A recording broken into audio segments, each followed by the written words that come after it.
Hey there, Roz. Hey there, Curtis. Hey, what movie are we watching this week? This week, to kick off our new truncated theme Sure, mini month. of cop movies, we have a movie marriage of Back to the Future Part 2 meets Looper Okay. with a dash of Street Fighter Yeah? and a whole lot of 47. Love it. This week, we're watching Timecop.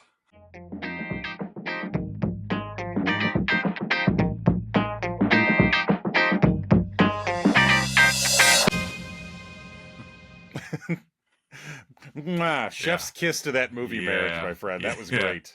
Yeah, I made an adjustment this morning. Originally, I had Super Nintendo game Chrono Trigger in my movie marriage. Okay. That was the Back to the Future Part 2 swap. But I was a big fan of Chrono Trigger.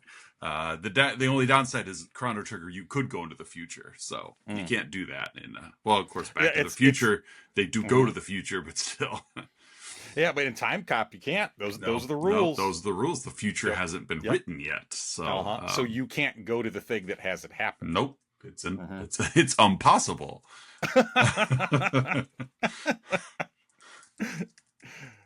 So you've seen that Simpsons episode, The Unpossible?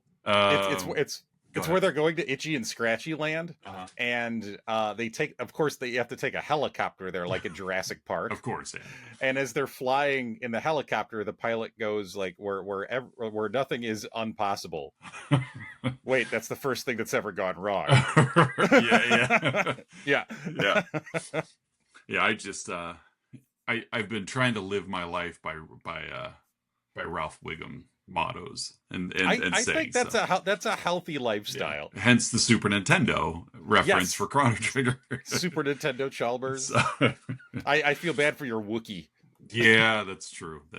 So you don't want to bend that. I haven't bent it yet. So okay, that's good. Welcome back to everybody to Let's Talk About Flicks, like the podcast. Like we mentioned, we take a theme and talk about it. We wrapped up a month and a half of Patreon subscriber. Yes, we did. What a month and a half. It really was. Honestly, like I kind of mentioned last week that the last 2.5 months have been everybody else picking movies for us.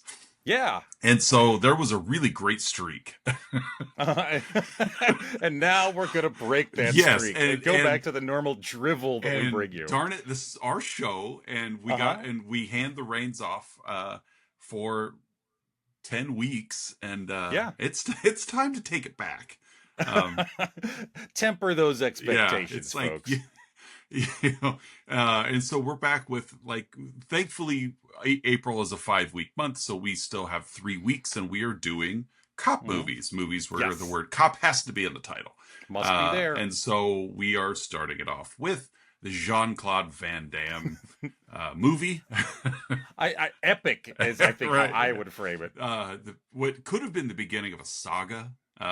It could have, yes. Yeah, but wasn't. Time cop, time detective, time chief, time forensics, like time forensics, time meter maid, time coroner. Yeah.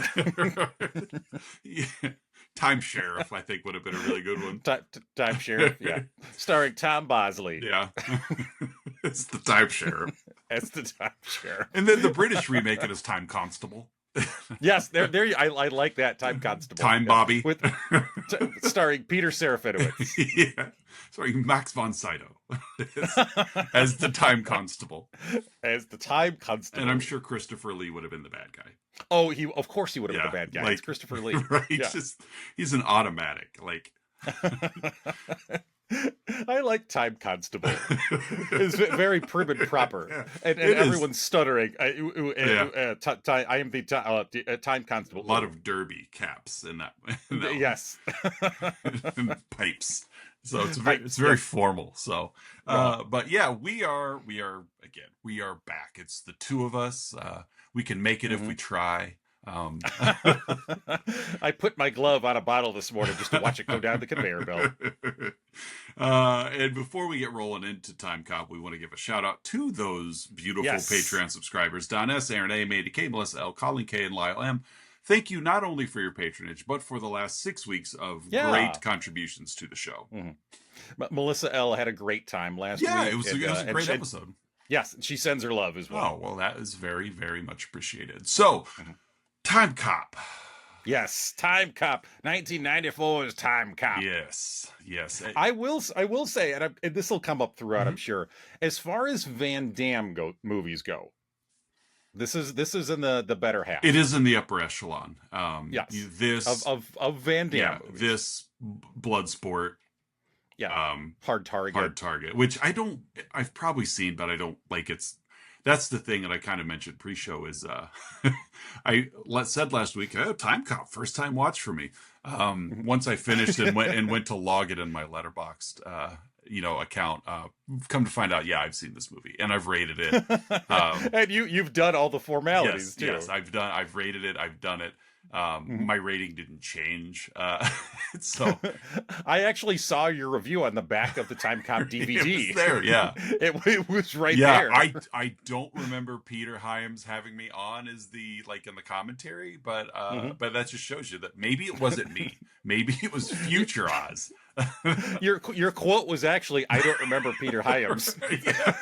That's what was there on the DVD. Yeah, and then under that, but I'll never forget this movie. but I'll never forget this movie. But yeah, so I've seen Timecop. You had to go back into the past to remind your past self of the movie. Future, which is now current Oz. But yes, present Oz. I had to go back and check on 2000 Oz and be like, oh yeah, you have seen this movie. So yeah. But make sure you don't touch. Yeah. You gotta make sure you don't touch past Oz, because otherwise no, I didn't. Because masks can't occupy the same space at the same time. Them's the rules. Them's the Timecop rules. Because otherwise you turn into Deacon Frost at the end of Blade. Basically, yeah. You turn into a slab of meat. You do. You turn into like one of those beef chubs when you strip away the plastic. That's what it reminds me. Just turn into this like cylindrical, like CGI goo. Yeah, like wet salami. Yeah. Pre-sliced wet salami. Yes. Oh, but yeah. So Timecop. This movie. And we'll get to the characters in a second, but this movie definitely, like you said, is in the higher echelon of Van Damme. But I don't think it's necessarily because of Van Damme. No, I think it's the supporting cast did enough to carry it, but even unfortunately, and this is a precursor, just Van Damme's presence, I still think mucked up some of that support, Well, yeah, you look at some of the behind the scenes stuff too. Oh yeah. And, I mean, I'm sure he was coked up the whole time. Yeah. And so it was a rough make. And honestly, this movie was like peak Van Damme too, in terms of his roller coaster of a career. As I was reading, I'm sure you did too, that it was like, I think like they offered him the sequel to this or something, and they offered him like $8 million and he wanted 20, and they're like, okay, that's the rest of your career. I did see, and I've probably mentioned it before in our 180 previous episodes of he had kind of that mild comeback film maybe about a decade ago called JCVD, where he plays himself. And he plays himself as just an everyday man that finds himself kind of in an action-y scenario and realizes, like, everybody realizes, like, but you're Jean-Claude Van Damme. He's like, yeah, but that's the actor and I'm the man. And it really was kind of touching.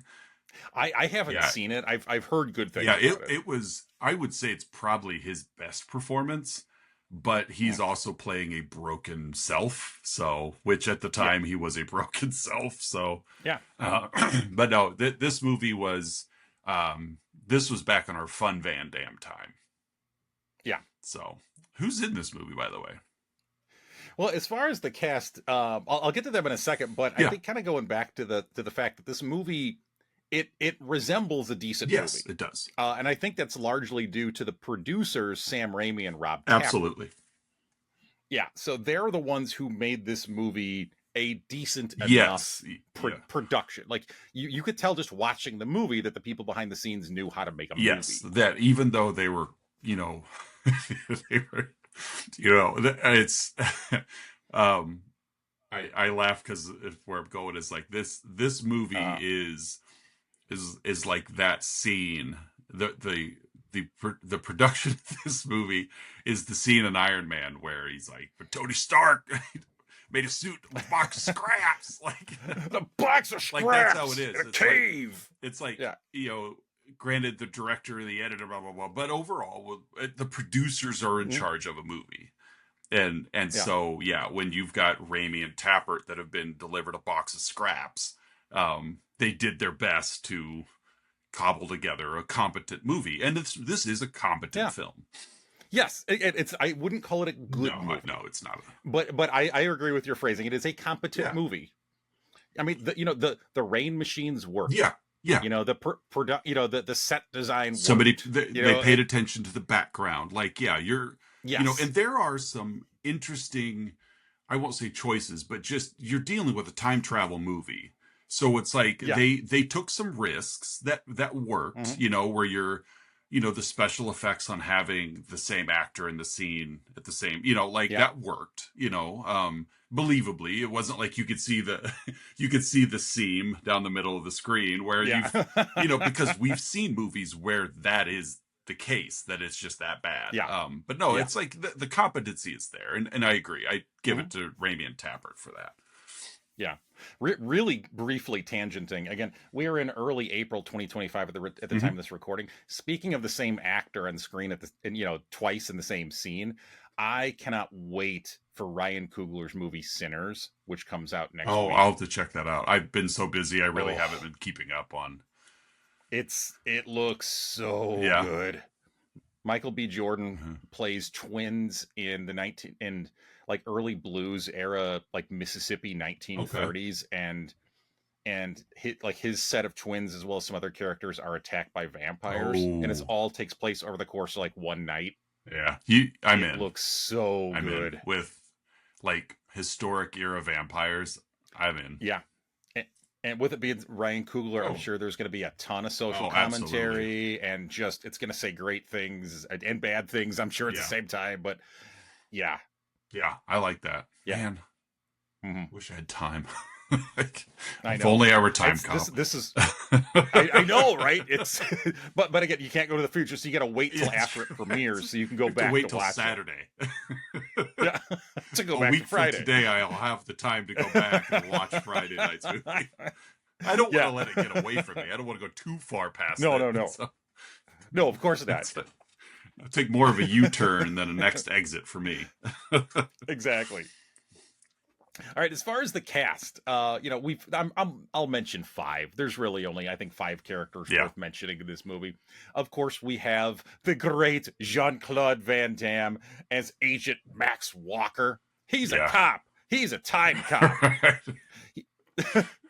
He works because at the movie it jumps back and forth between 1994, which is when the movie came out, and 2004, the distant future. The distant future, and they nailed it. Nailed it. They even grew his hair out for the future. Cut it in 10 years. You could tell. 10 years, he just let it go. Didn't have time. We have his 1994 wife, Melissa Walker, played by Ferris Bueller actress and legend actress Mia Sara. The movie legend, not like legendary actress Mia Sara. I mean, agree to disagree. Movie legend Mia Sara, also in the moved movie mountains. Legend. That one, like Hollywood would not be the same without the contributions of the legendary Mia Sara. Of legends Mia Sara. We have Ron Silver doing his best Ron Silvering. He's doing about 1.5 Ron Silvers here. Yeah, well, two. You're not wrong, actually. Literally and figuratively. Yeah, as senator / candidate / president Aaron McComb. We got Commander Eugene Matuzik, played by D-Day himself, Bruce McGill. And then we have young Gloria Rubin as another TEC time. It was an Enforcement Commission. I think that's what it is. Time Enforcement Commission. TEC. Agent Sarah Fielding. If this was my movie marriage, I would have thrown in the Loki series from the MCU, because it's basically the exact same. Very fair. Very fair. So, yeah. I'm pretty sure Max Walker shows up in Loki. He's the frog, I believe, isn't he? He is. He's yeah. He's got the tiny Mjolnir. He's Throg, which is the actual name of the character. Throg. He plays not Throg. Michigan, not to be That would confused explain with Michigan J Throg. Correct. Two very different frogs. Very different time frogs. ripple. Like, hello, my baby. Hello, my darling. So there's other characters. I'm not going to mention them. They don't matter. They really don't. Those matter. are those Henchman are the 5. 1, Henchman 2. Like we do have some good henchman looks. I will say there's like ponytail henchmen and Scarface henchmen, receding hairline mohawk henchmen. Yeah. Yeah. Mohawk starts about 3/4 back. Like it does. And then it only goes at like just a couple inches back. It's like a misplaced Hitler stash.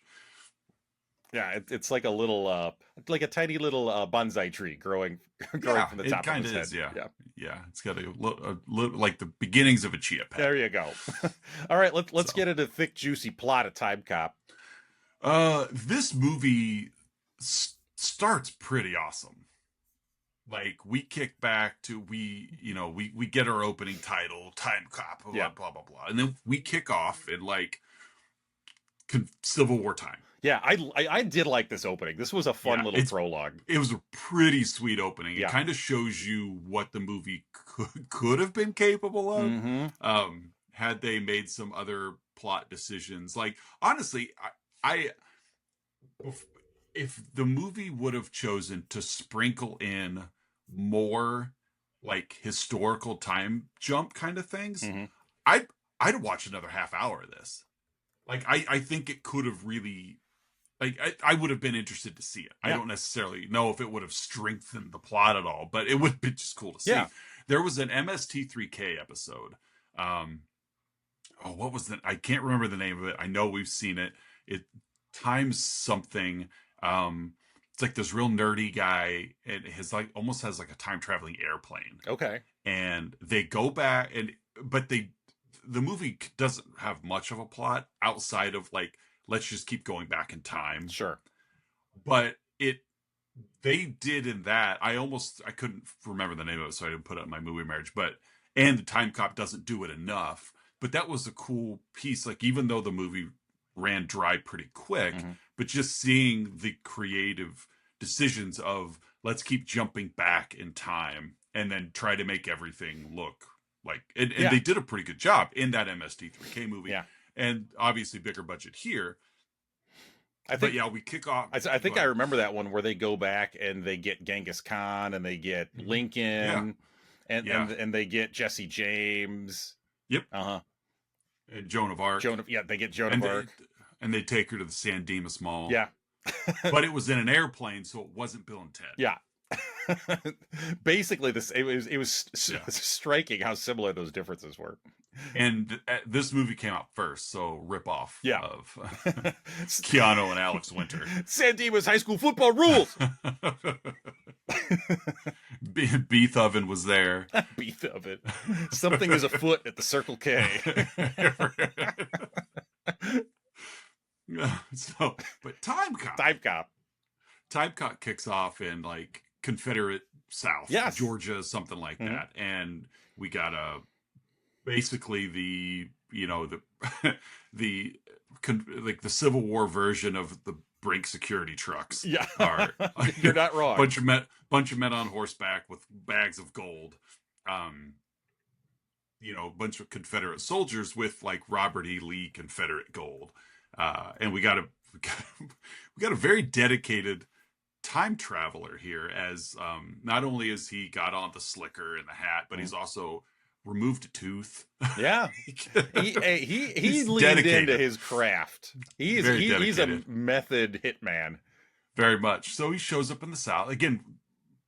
This is the movie Kickoff. Shows up in the South and give me all that gold. No, we're not going to give you that gold. And then he pulls out a couple of like very futuristic like laser gun type. I put in my notes in all caps. He opens fire with future guns. Future guns, yeah, and shoots them all down and takes the gold and disappears. Yeah. And again, we don't know what's going on yet, but that's a very strong hook to start this movie. And so we are back now and we know we're in a mid-90s political meeting because the blinds are partially open so that the sun could come through and cast that like parallel line shadows across everything. Yep. Everything's done. Like turn the lights off. We need to talk seriously. But don't close the blinds all the way. No, don't do it. We still need menacing light to cover Aaron McComb's face. Menacing light. Before I realized it was Ron Silver, I thought in this scene, I thought that our main you knew he was the main bad guy. Oh yeah, of course. Away. I thought it was the guy from Die Hard that like was all coked up and yeah. Yeah, I thought that's who it was for a second. Ellis, like, Ellis from Ellis. Yeah. I'm like, I saw that and I'm like, oh, okay, well, obviously you're the bad guy because that's what, and it wasn't, but he was doing his best Ellis impression. But so we're having a conversation that time travel's been invented, and we're trying to sell it on. I think it was the president. Was that the president that they were meeting with at the beginning of this? It doesn't matter. I think it was like a Senate panel. Yeah, some governmental higher up of basically like, hey, time travel's been invented. We need to form this commission. We need the funds to form this commission because we've got to be able to police the past. Yeah. And honestly, I am totally okay with this exposition because sometimes you save budget by just talking instead of showing, and I'm okay with that in a sense like this of like, you know what, let's just sit down and have these guys talk about what we're about to do. Go ahead. In my notes, I called that person who was doing all the talking, I called him Agent Exposition. Exactly. Yeah, that's what he was. But it's a wise choice. It saves time. You know, it is just, let's have this conversation about what we're about to do. And movies sometimes do away with that, where if you want to explain why a person is behaving a certain way, just have somebody mention it. Like, and now that it's part of the narrative, it's okay. I'm on board with it. I can believe it now. Like, why does Jason Voorhees have all these powers? Well, we'll just tell you why. Yeah. And now it's part of the canon. So I don't mind exposition when it's done in small doses. Agree. Yeah. And when the purpose is to move the plot along instead of explain the plot. Yeah. Like this Senate meeting here, I felt it was done right because it's like, you know what? The premise of the movie is time travel and blah, blah, blah. Like, let's just talk about the founding of this commission. Yeah. And then the next scene we have the commission and it's fine. Like, I don't need to see it go through. I don't need the Star Wars approach. I don't need to see the Senate hearing of discussion and filibusters. And that was the best part of the Star Wars prequels was all the politics. So we need to form this Time Enforcement Commission to make sure the past isn't doctored with. Because even though time travel has been created, it's been a principle for a long time. So we already know all the rules of time travel. We can't go back and change the past because it'll, of course, the ripple effect will reshape the present. Yes. So it is one timeline. Again, they established that right away. This isn't, you're not creating forks. This isn't the Marvel method where you're just creating parallel universes. Yeah, exactly. Yeah, it was, you're going to go back and you're going to change history. Yeah. And so, they're like, well, we need somebody to oversee it, which Senator McComb, who apparently is the only senator in this meeting, like he's the junior senator from wherever, he's like, I'll do it. I'm in. Yeah. Because I've got parallel blind shadows across my face. So I'm in, because clearly I could do this for nefarious purposes. Yeah. Well, and he also like shifts his body language when Agent Exposition says that someone went back in time to steal Confederate gold. Right. Yeah. And he's like, I wonder who that could have been. Yeah, exactly. So, and they also assign Matuzik as like the first commissioner of the T's. Yep. Commissioner D-Day. Exactly. So, we've got the Time Enforcement Commission established. cut to the shopping mall. Yep. We get this. It's so stupid. We get this.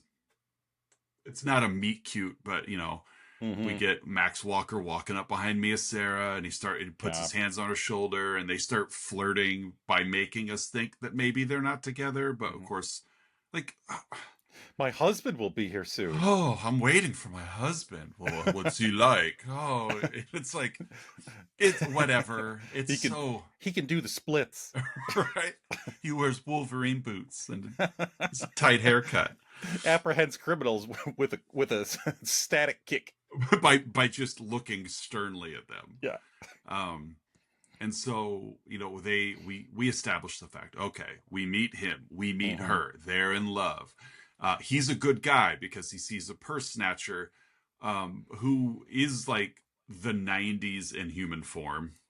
Let's put him in loud colors. Let's put him in ski goggles. Let's put him on rollerblades at the mall. And he kind of looked like, and I forget which one it was, but he kind of looked like the blonde from the Nasty Boys. Oh, the tag team. Yeah.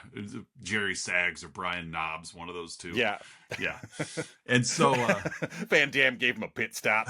Right? Well, if we're in that universe, you can't convince me that Rob Van Dam is not related to Jean-Claude Van Damme. True. Yeah. I've never seen either like them in the same place before. No. And it's about the time that Jean-Claude's career went downhill that Rob's went up. So yeah. It wouldn't be the first entertainer that's jumped ship and went, and went to the squared circle. Well, I mean, they can't touch each other because otherwise they would dissolve into wet salami. Exactly, into a beef chub.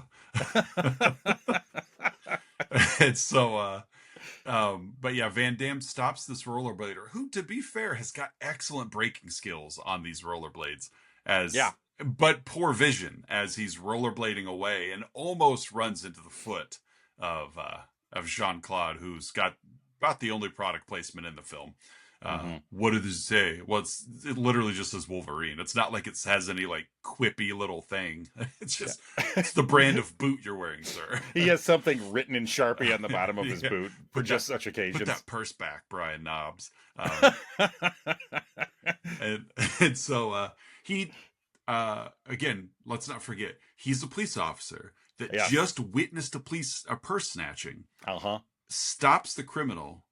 He gives the purse back, and he just lets this guy lets him go. Just lets him go. Yep. Just lets him go. And then the old lady just kind of smiles and offers a couple of meatballs as payment. That's a good meatball. That's a good meatball. So we get she was just carrying him in her purse. That's actually that was the only thing that was in the purse. And everyone knew she was so good at meatballs. That's all the kid wanted. He was hungry. So he smelled them. Ask yourself: is it really a crime if you have to steal to feed your family? I didn't know this episode was going to get that deep. It's deep, yeah. And so the walkers go home. They make 45-second passionate love. No more, no less. Nope. We get a Van Damme butt shot. We get nude top Mia Sara, which I wasn't expecting. I wasn't either. But again, this is the legendary Mia Sara we're talking about. It is legend Mia Sara, right?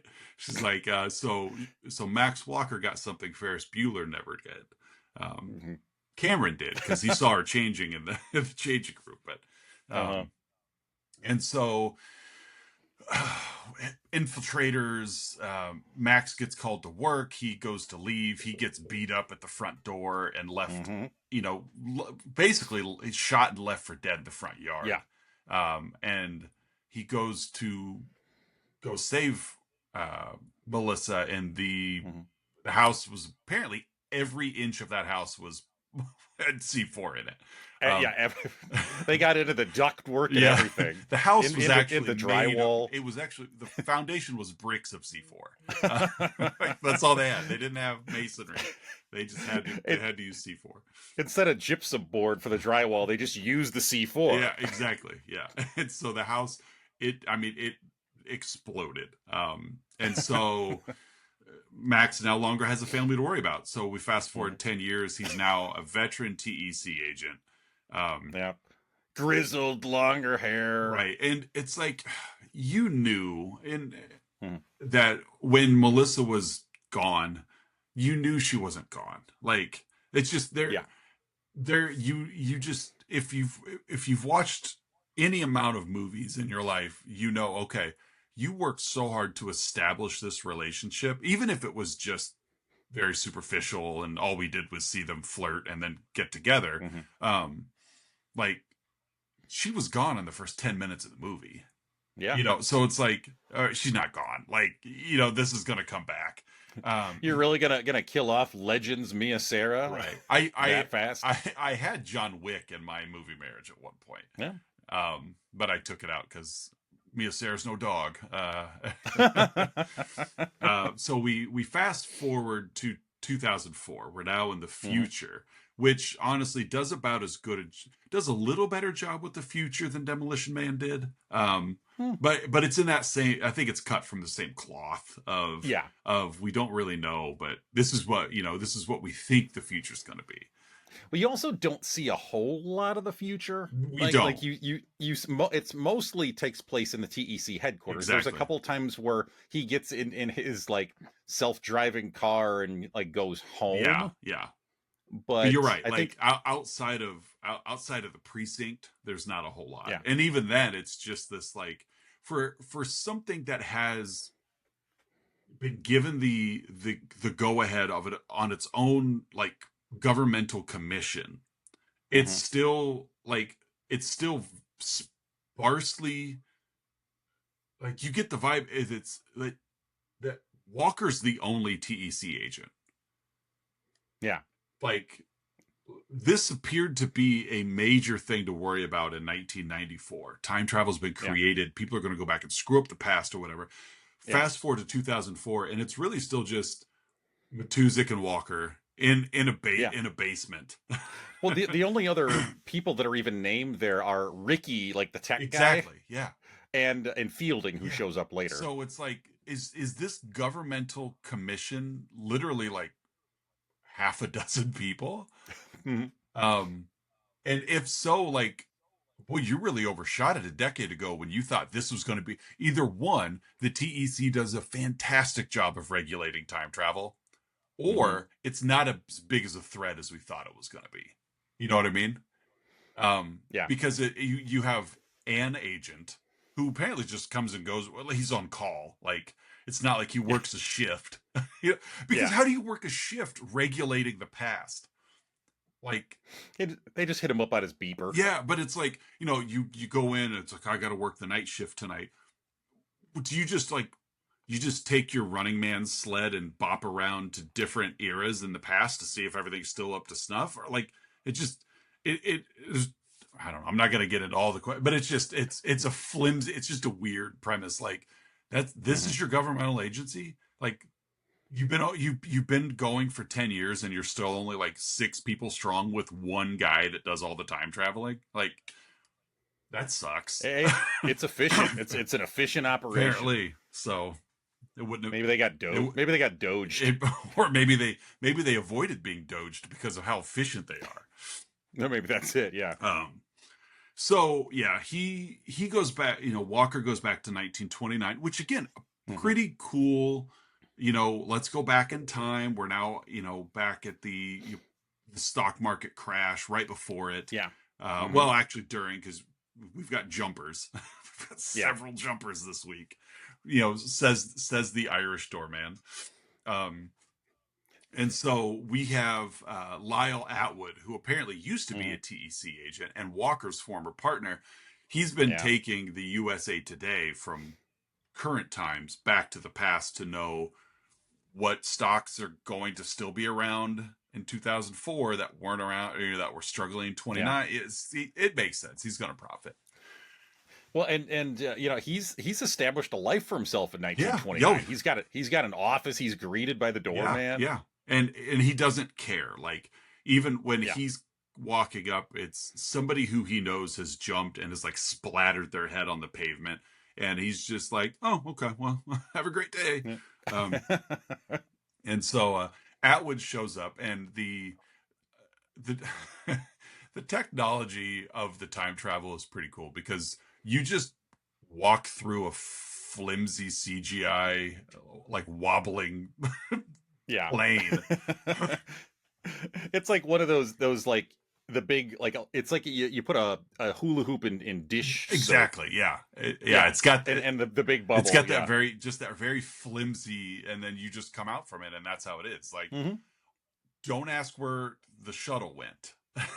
No. That was one of my possible huns, is what happened to don't question where the sled went. No. As it you must, or the velocity you're moving yeah, at. Yes. I don't know.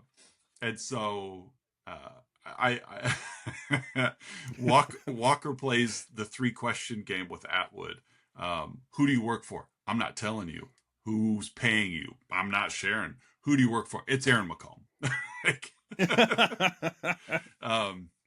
And so basically that conversation is, I work for McComb. He's been sending me back in the past to make these changes, which then are going to show its dividends in the future. This is how he's been funding his, at the time, failing presidential campaign. Yes. Through this time travel.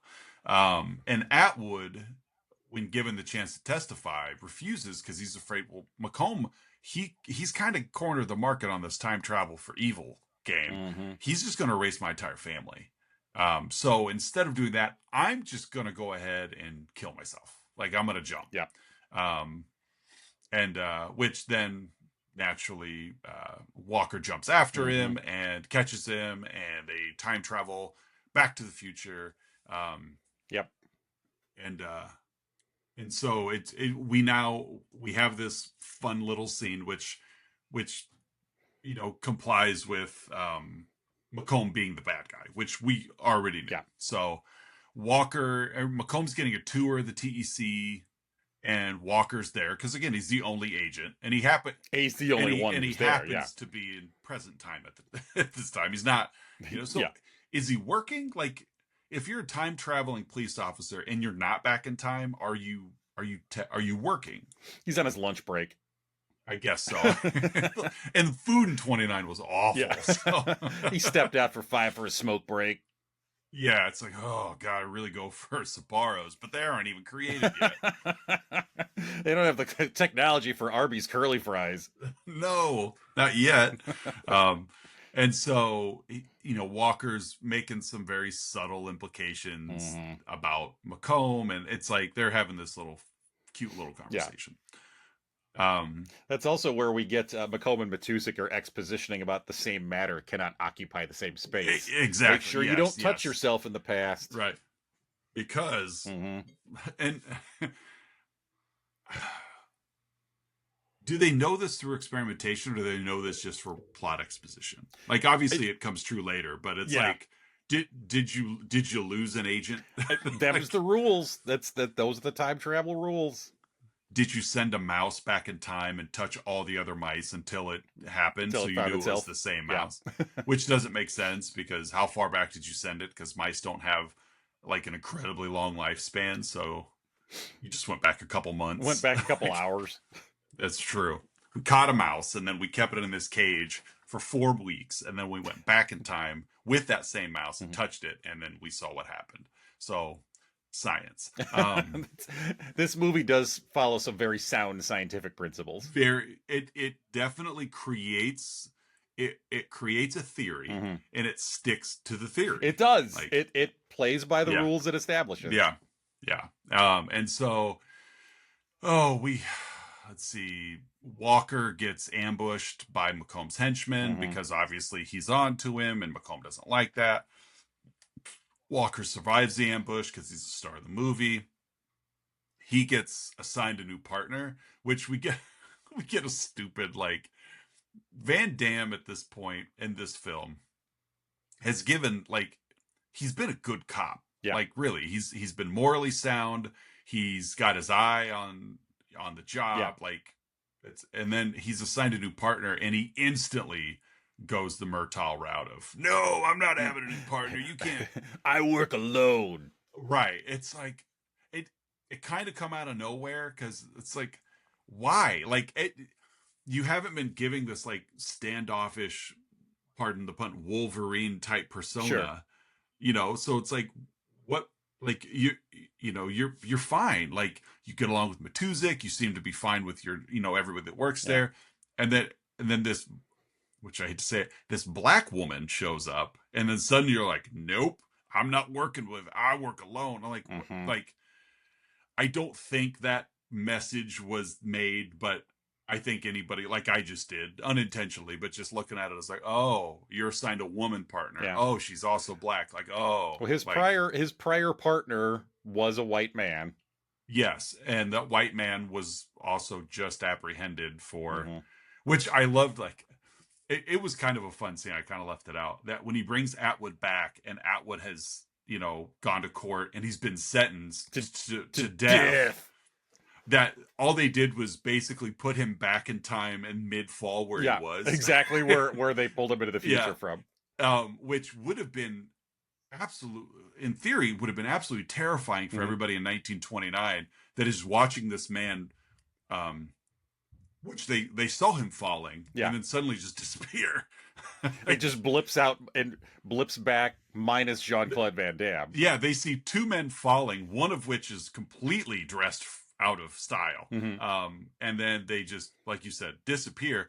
All of these people in the streets of New York that are watching this happen, like, they still lived a life. This is a story that they're telling, and it sounds ridiculous, because there's no proof of it until it happened, until it finished. And it's like, when he fell, did we go back to that exact moment? Like, were those same people still, like, we watched this man disappear and then reappear alone and then splatter at our feet? Like, I don't know. It's just fun. Yeah.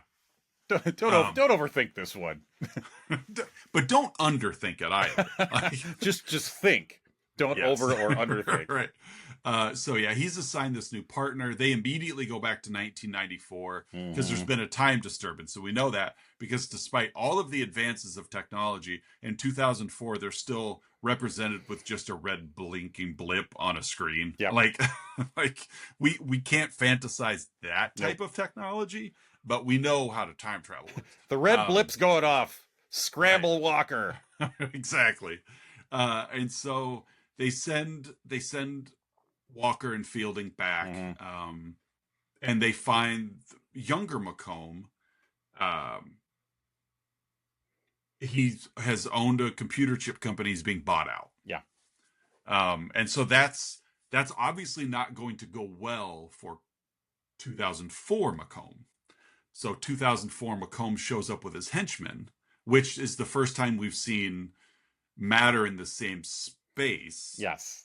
But not at the same. Well, in the same room, yeah. Yeah, we see it in the same location, but not the same. And so they have a nice, oh, don't touch me, me. Like, and so 2004 McComb shows up to stop the deal, and tells his younger self, this is going to be worth billions. Don't get bought out. Because again, we know it's dastardly because it's taking place apparently on the cleanest factory floor with all the lights off. Like, it's another just very dark, like 1994.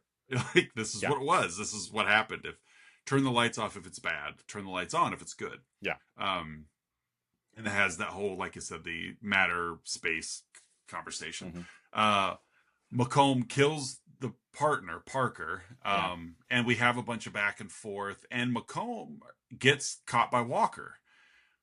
And gets the drop on him.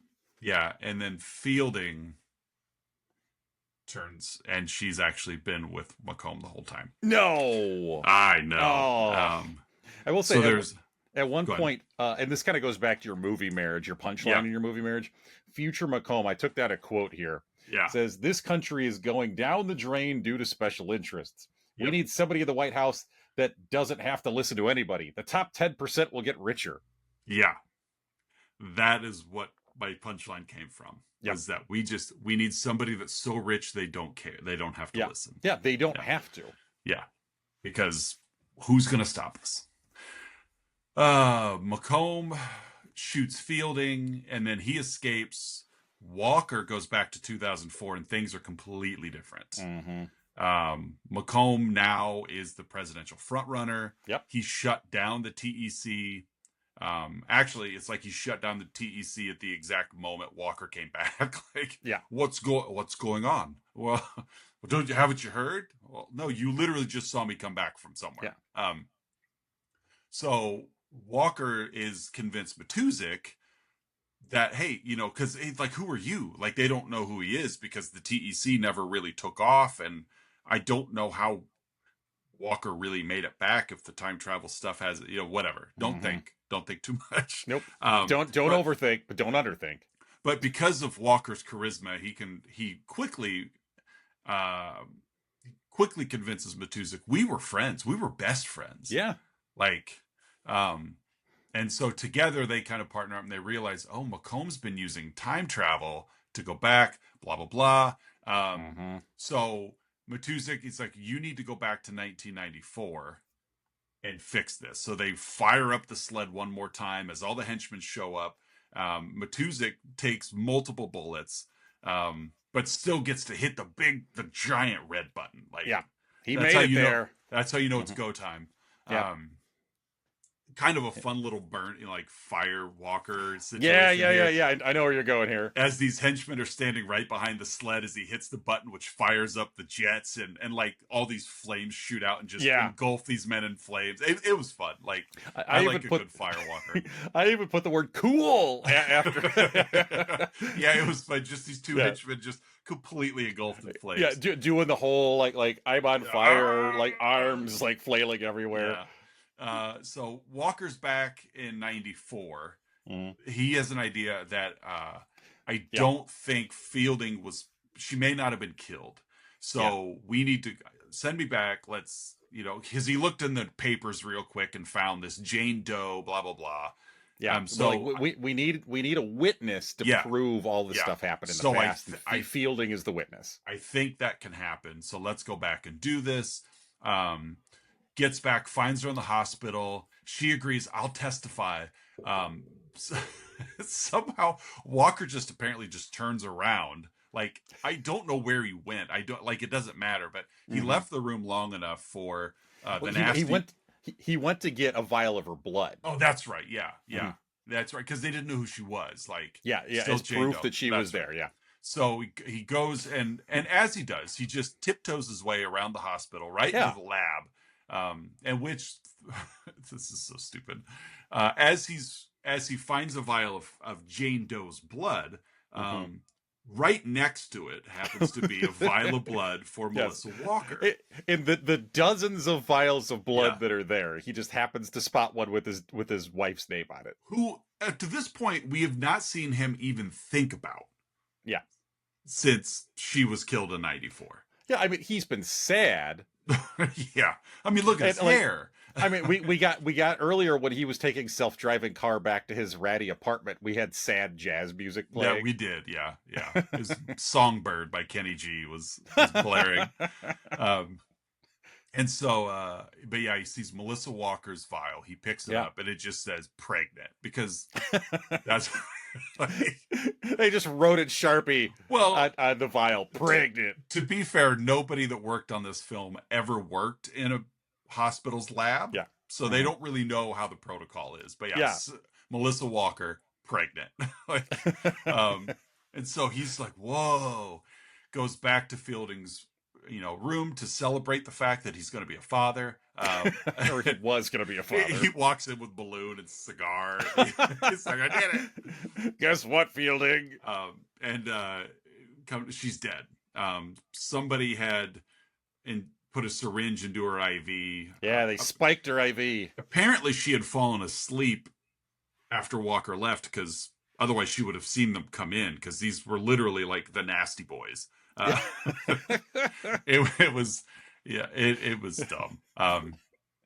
And so they kill, and now like hospital staff is like, wait a minute, this man's dressed in black and we are all dressed in white, so you clearly don't need to be You're here. the bad guy. So they're yelling, you know, as these two henchmen who are literally like ridiculous looking are just walking through the hospital. No one's questioning them. No one's stopping them.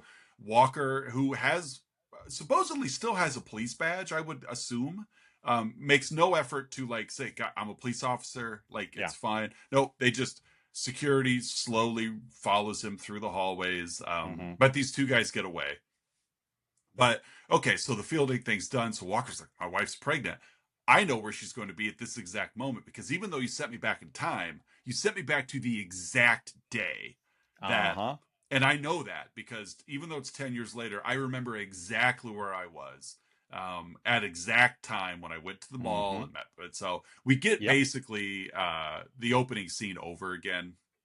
Of only this time it's 2004 Walker that's meeting his wife at the mall, and naturally she's just like, "Who are you?" And he's like, "It's still me. It's just we don't have time." And she's quick, like, "Okay, I'm on board then. If we don't have time, I'm not." She buys in pretty fast. He's like, "Movie's about over. Come on, you got to Mia, just go with me here." And so we replay this whole thing, the whole mall thing, including the whole go home thing. I'm I'm assuming 2004 Walker was just watching 94 Walker and his wife do the thing they were doing, because we saw him do it, so we know they did it. I'm assuming, like, he's just peeking. Like, go get him, Alex. Like, I don't know. Like, but he's basically, because he knows these henchmen are coming, because he remembers the events of the evening. And so we get the movie wrapping up here. We have a big fight, you know. They take Melissa hostage. Like, the events of that evening don't quite go the way they originally did.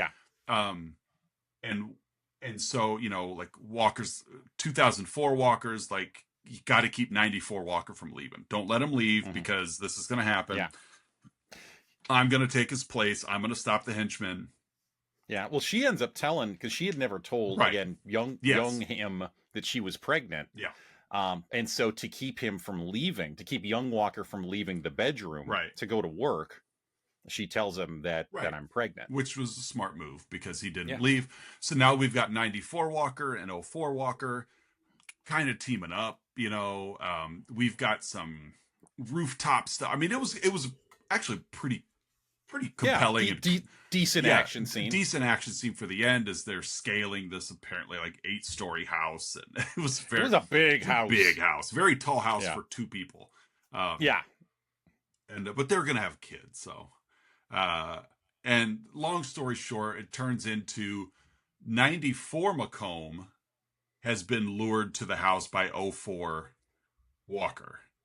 So now we finally get to wrap our heads around what happens when matter occupies the same space at the same time. Because they've been dropping these hints the whole movie. So 04 Walker, it's a really awkwardly filmed push.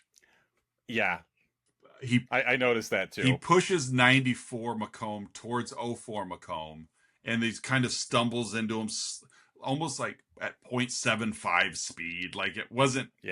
Anyway, merges. They turn into this mid-90s CGI mess. It was like an awful CG version of The Thing. Like when The Thing is absorbing someone. Yes, very awful. And they just disappear from existence. Walker then scoops up Melissa because he knows the house is going to explode, because like they do. Here's the timer. It's 5 minutes on it, and we're going to set it right here, because that's the minimum amount you can put on the timer. Like, I've never understood that in movies. Like, if you're going to blow a place up, just blow it up. Like, I was watching the actual timing of the movie itself from when when they started the 5-minute clock. It was like 8 or 9 minutes later when it actually blew up. Well, the timer only goes down when you're looking at it, and so it does. It's like the whole if the tree falls in the woods, and no one's there, does the tree explode from C4? It's like the ghost in Super Mario World. Like, They only come at you if you only turn your move back. if you turn around. So it's like the inverse of that. This clock only counts down when you're watching, when you're looking at it. So, but yeah, they need a daredevil there to save the day. Exactly. Well, 94 Walker still got shot out the yard. Yes. But he still had a bulletproof vest on, and in movies you only shoot people in the chest if you want them to live. Like, correct. Right? Yeah. Yeah. The rest of your body's completely exposed, but don't shoot him in the head. Shoot him in the chest. Just torso. Because then that's when it just cracks me up. When you shoot someone in the chest and you leave them for dead, when they're shot in the chest, you know they're going to sit up, and you know they're going to pull their shirt apart to show the audience that they're like, okay, the fact that you sat up after being shot convinced me you're not dead. Like, I mean, this was 1994. Maybe he was just a big Undertaker fan. It could have been, but it does crack me up because they do it in movies all the time. They'll rip open their shirt and they'll look down at the bulletproof vest. Like, what did you think got? Like, you put the vest on. Like, what did you think was under your shirt? Oh man, that vest worked. This bulletproof. I have to look at it in disbelief. Ooh, this bulletproof vest did its job. This bulletproof vest prevented the bullets from penetrating my skin. But honestly, I would much rather see the bulletproof vest thing than the stupid. I got White House Down was on TV last night. And it's a guilty pleasure for my wife and I. It's so over the top silly. But when Jamie Foxx's president gets shot, point blank in the chest by James Woods, and then later, like, he reveals, I got shot in the pocket watch my wife gave me. Like, I'd much rather the bulletproof vest thing, because at least that's covering your entire chest, as opposed to the I got shot in the 2-inch diameter spot on my body where there was something that could stop the bullet. That reminds me of another Simpsons moment where there's an assassin shooting at Homer, and Flanders is in the way, and Flanders keeps getting shot, but it's like, oh, good thing I kept the extra thick copy of the Bible in my chest. and then he gets shot again. Whoop, good thing I kept this part of the original like cross in my chest. Whoop.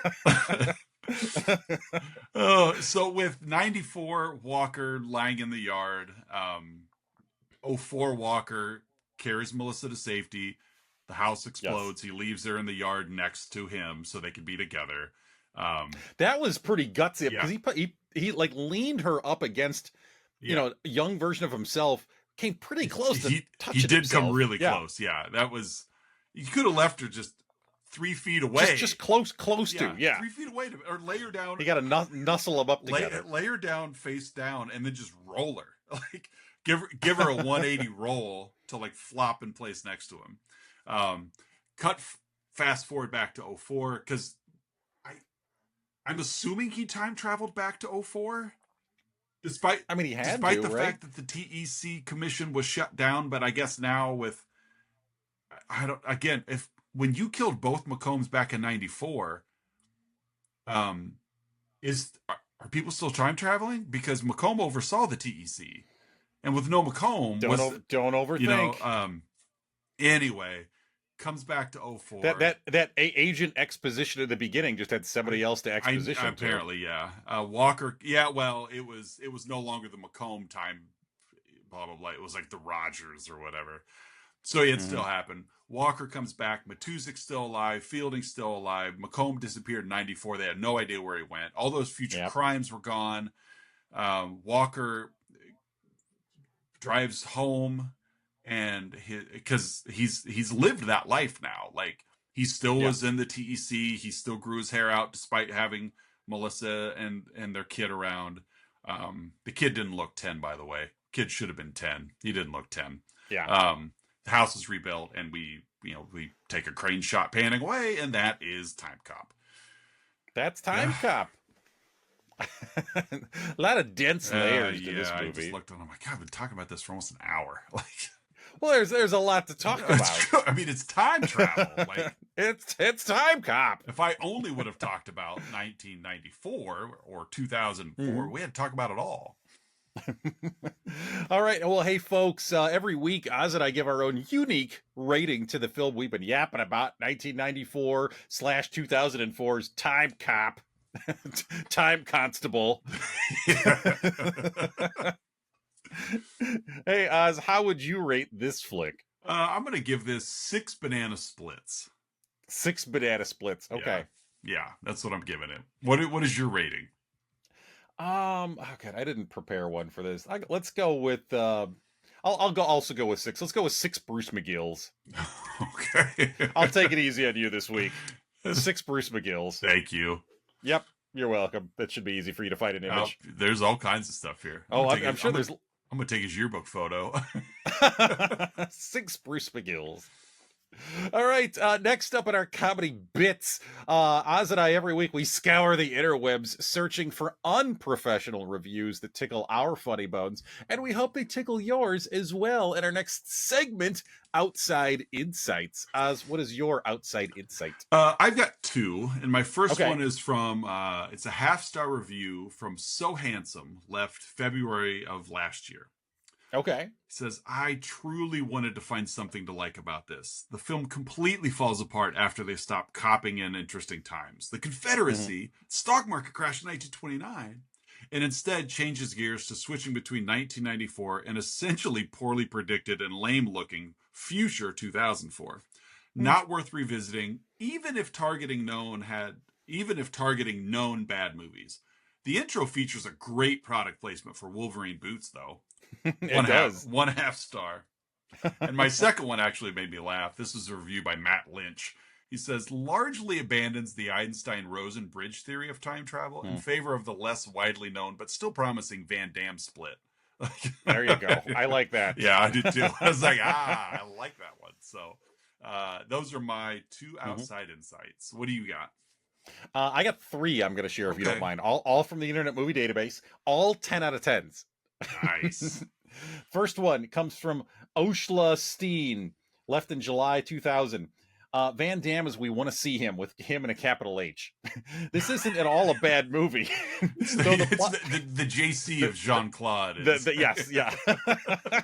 Jesus Christ, Van Damme. It's the good Lord Jean-Claude. I assume that Jesus Christ could do a mean splits too. Well, I don't think he would have. So I don't think he'd have gone down so easily on the cross if he had Jean-Claude skills. That's true. This isn't at all a bad movie, though the plot has some minor faults.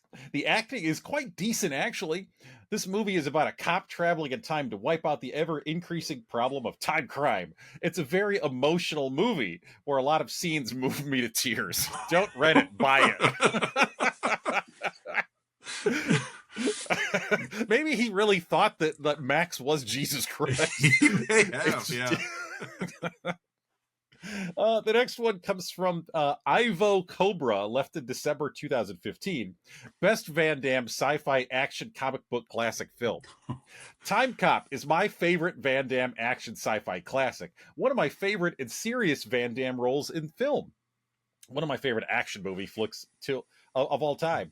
I love this movie to death, and it is my 6th favorite Best Van Damme movie.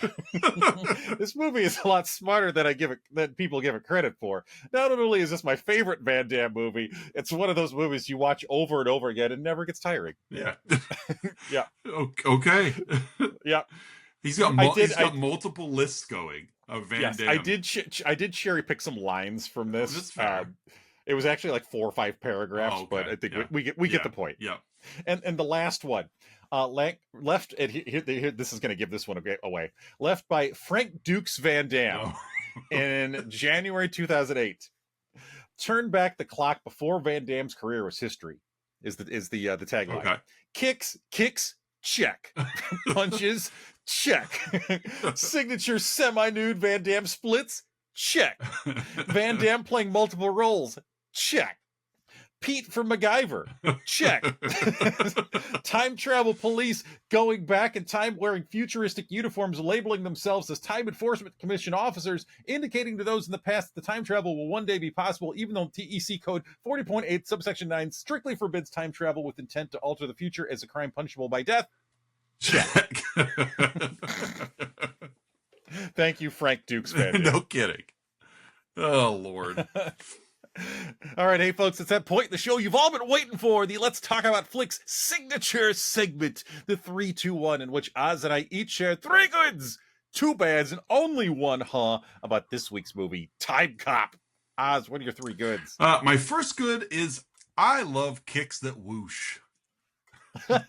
Whooshing kicks. All of the kicks in this movie whooshed. I loved that this movie had extremely one-dimensional characters. Okay. There was no, like, with the exception of Fielding making her like left turn, but still that was the only scene she was in, so whatever. But other than that, everyone was extremely one-dimensional, and I just, it was fun. And 3, I love evil henchmen and their haircuts. Like, yes. You know, it was like, put on your honestly, some of the like shin guards and stuff they were wearing reminded me of like what Benjamin Bratt was wearing and like Demolition Man. Just very like, we gotta put chrome on it, like it's future. So those are my 3 goods. What do you got? Oh, let's see. Let's go with I liked how this movie right away told us the rules of how time travel works in this. Again, agent exposition most of it to us. But I like how we just right away they tell you can't go forward in time, you can only go backwards. You know, you can't touch, you know, your past self. It alters this reality.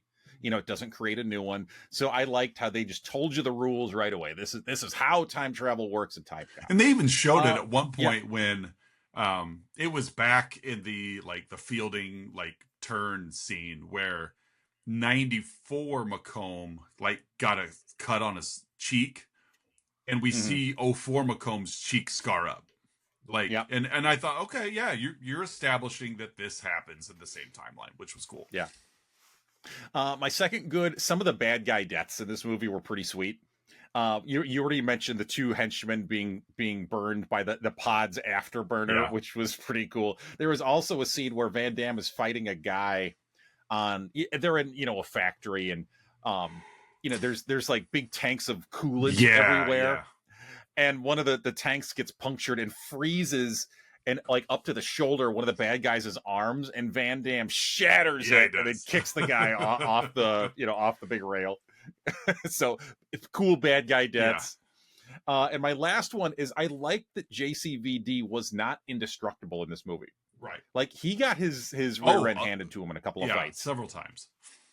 Yeah. So like his characters, you know, took some punishing in this movie. It wasn't just, you know, him kicking Chong Li in the chops, exactly, you know, for half an hour. Gotcha. Yeah. So those are my 3 goods. Oz, what are your 2 bads? My first bad is that nobody in this film can shoot a moving target. Not one. Like all you had to do to avoid getting shot was just move, and you were gonna get missed. I was watching stormtrooper level, you know, aiming. I don't think anybody was hit by a moving target as a moving target. And my second one is this movie tried a lot of one-liners and like none of them landed. And it's like that by 94, that's clearly Arnold's thing. Yeah. And even though Arnold's don't land either, it's just he beat everybody to the punch. That's his thing. He's gonna stay in your lane. He's gonna have the cheesy one-liners. They're gonna be awful, but that's part of the charm. This movie tried it, and Van Damme just doesn't have the natural. And it sounds odd saying it, just the natural charisma of Arnold Schwarzenegger. And so those one-liners, they just don't land. Like they just none of them landed. They were just like, oh god, you're trying too hard. Like. Yeah. Just be a cop. Don't worry about being punny and fun. Like just be a cop. Just be Van Damme. Just do the splits and do your kicks. Yeah, especially in this film, because like you just mentioned, he is vulnerable. Like when we're watching a Schwarzenegger movie, he's such a mountain of a man compared to everyone else that he's an action figure. We're really not ever worried if he's going to make it or not. So when he's dropping one-liners, it's like that fits because you were going to win anyway, you know. Van Damme he's just not there. Like, and so that's my second bad. Just the one-liners didn't land. Yeah. It was just wasted effort. So what do you got? One of my original bads was Mia Sara's acting. I took that out of mine. I had it. I did as well because like I had it in there right away. I watched most of this with Patreon subscriber Melissa L, and we were and after watching that opening scene in the mall, we were both like, oof, like that's really I had that as my first bad after that scene as well. Yeah. And I ended up taking it out because it, again, in the context, as we saw it later on, she had just talked to her future Max. Yeah. And so she was still kind of shaken from that conversation, which, again, you could question whether it was just Mia Sara bad acting or if it was her character still kind of shaken. Right. And the truth is probably halfway in between. But we're talking about the legendary actress Mia Sara. We are talking legends Mia Sara. So I'm sure it was a choice that she made. She probably brought it to the table. Yeah. So that's not one of my bads, but just explaining that one. So my first real bad is just boobs for the sake of boobs. Like we didn't need this. We got some commentary coming from the other room. It's Waldorf. Yeah. Yes. Yeah. Oh, well, yeah. Statler and Waldorf are out there. Oh, boobs. Yeah. So we didn't need to see Mia Sara in the beginning. There's two women in this movie. Yeah. And one of them showed her upper regions. Like it just wasn't. It wasn't necessary. It did nothing. No, it did nothing except show boobs. Like, yeah. Boobs for boobs' sake is my first bad. My second bad. There was a couple of scenes with Ron Silver in his limo talking to his like chief of staff, and in one of them, I don't know if he's eating like a bowl of nuts, but he was just chewing with his mouth open. And I just and so my second bad is close your mouth, Ron Silver. Like, just chew with your mouth closed. You're the bad guy. We get it. Bad guys tend to chomp on gum and do that thing, but chew with your mouth closed. That's my second bad. Good bads. Yeah. What's your home? Did Walker never really think about his wife until he saw the vial? This wasn't the first time he went back to 1994. And I understand he's a dedicated police officer, but this is time travel. And I know he can't go back and alter the future, et cetera, et cetera. But at no point until this did he even recognize the fact that I could go see my wife. Like, even if it was just seeing his wife, throw one scene in there, just one scene of him traveling back to 94 just to kind of spy on her.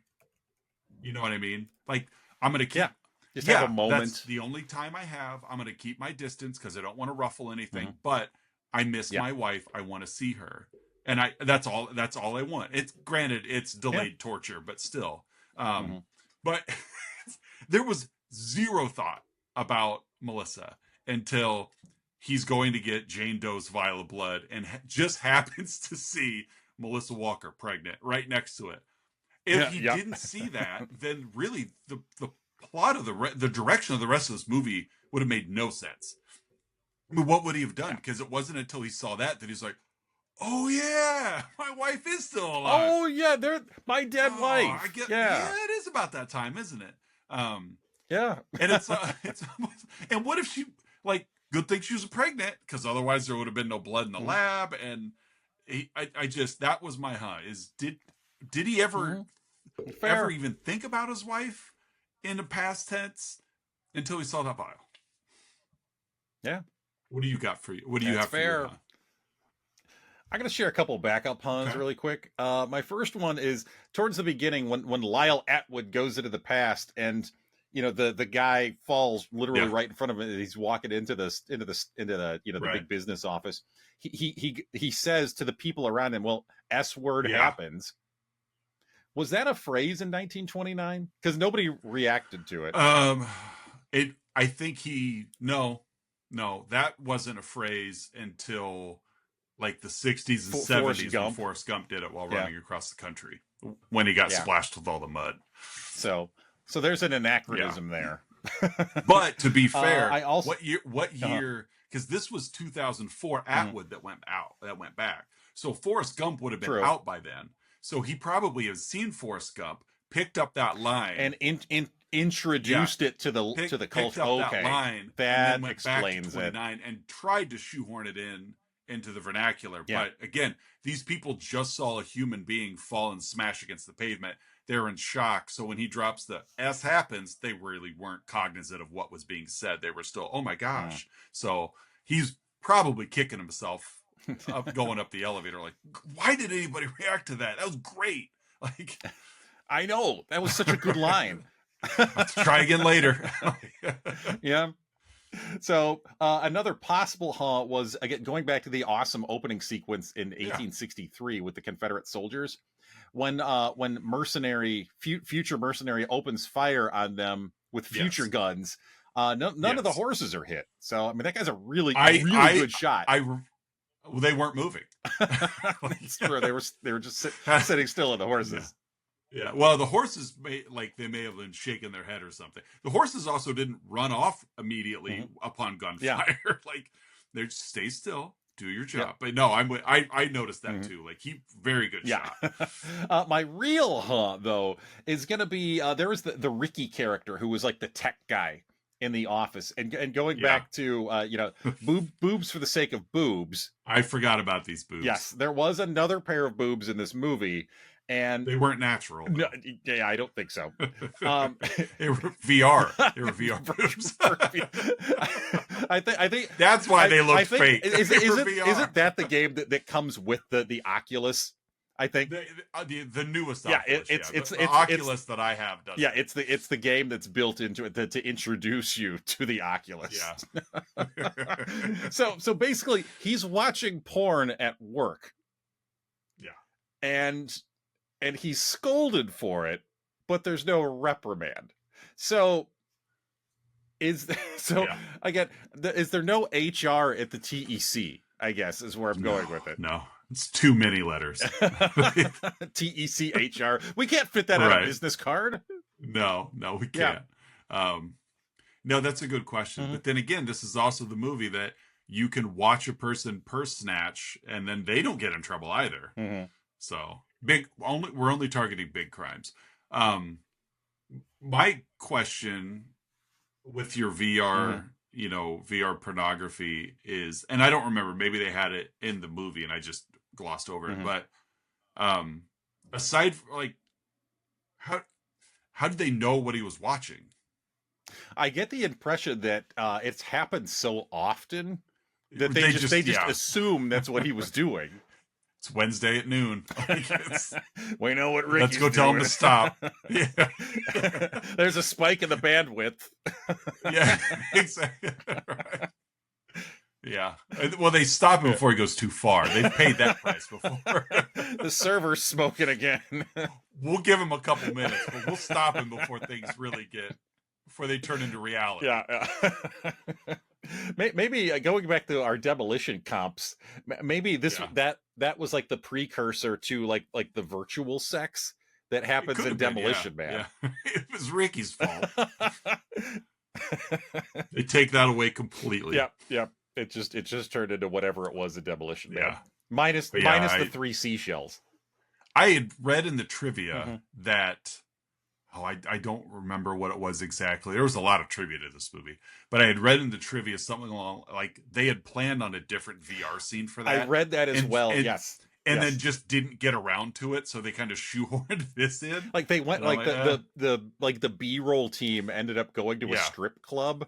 Yeah. Oh yeah, that's what it was. And they got one of the performers to like shoot this little scene.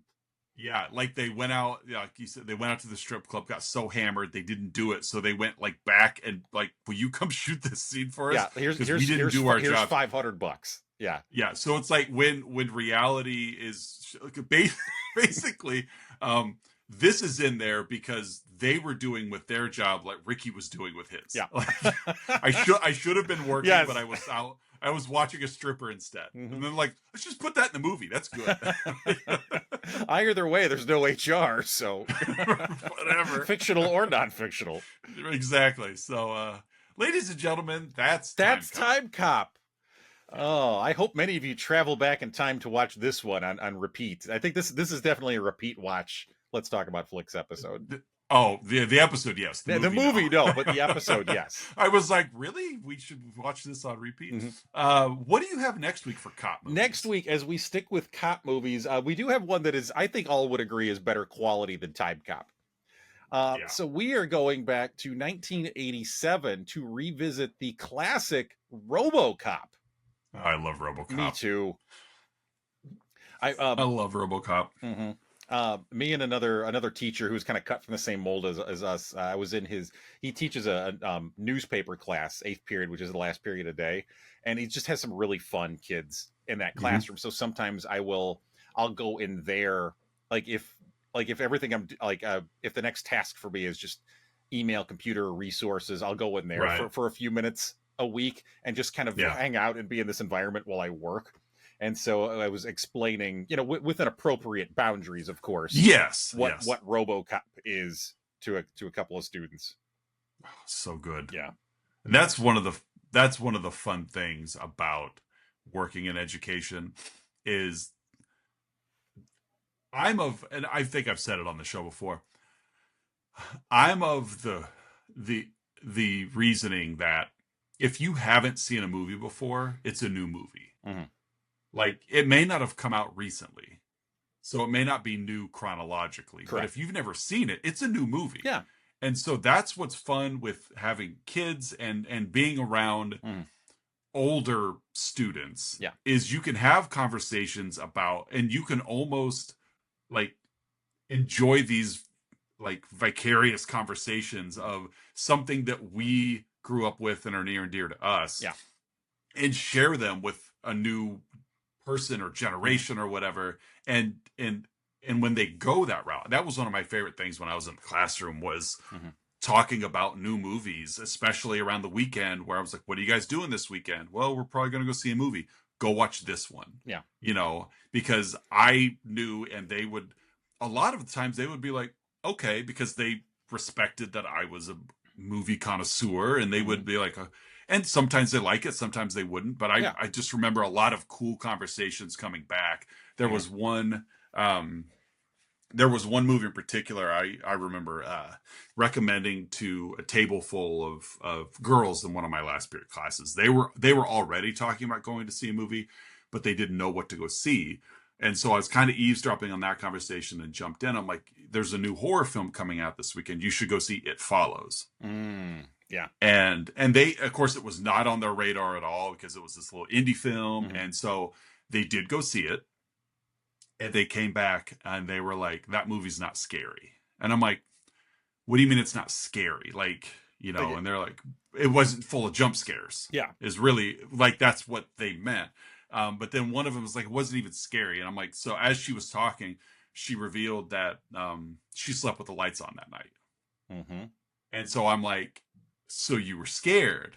Well, I was uncomfortable. I'm like, because you were scared. Like, and so it was this fun conversation we had about what fear really is and how Hollywood understands that jump scares get people in the seats, but sometimes there's this deeper, like it just digs in deeper. And so after this conversation she finally was like, you know what? You're right. I was scared. Like I didn't really put two and two together, but when I left the theater, I was like, that movie didn't scare me until later when you're home alone, when you're alone in your room and the door's closed and the lights are off. And if it's still playing in your head, causing you to think about things, it resonated. And she was like, okay, like it was just a really fun conversation about, I hadn't really thought of it that way, but you're right. And so, being afraid and being like frightened, I think aren't, you don't have to be frightened to be afraid of something. Yeah. And I would often tell kids, I'm like, you weren't scared, you were startled. Like, and if after it happens, you laugh about it because of your reaction, then you weren't scared. You were startled by it. Like, you're not afraid of it. And so there's a lot of movies I would recommend. And same thing when I worked at video stores. People would be like, do you recommend something scary? Yes, I can. And I would skip the Fridays and the Nightmares and the Halloweens, and I would take them to something like The Strangers, or, it's like, this movie just, the creep factor is there. A lot of times I did find myself a lot going to like home invasion films when people are like, what's scary? Cause I'm like, that stuff is scary. Like, cause it's more real. Yeah. That stuff, don't worry more about plausible.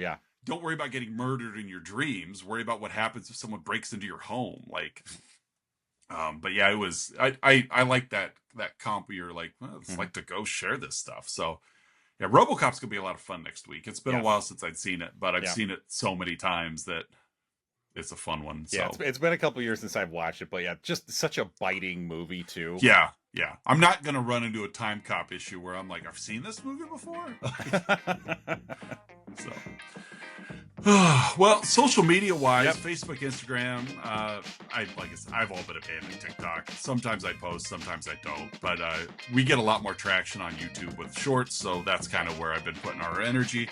Patreon link is down below if you'd like to jump on and get your name mentioned until next March. Yeah. And then you get a role and the picks. But other than that, you got anything to sign off with before we go? No, just we had a great time with Timecop this week. We got 2 more cop, quote-unquote, movies coming at you for the rest of this month. 2.5. That's called a teaser. Yeah.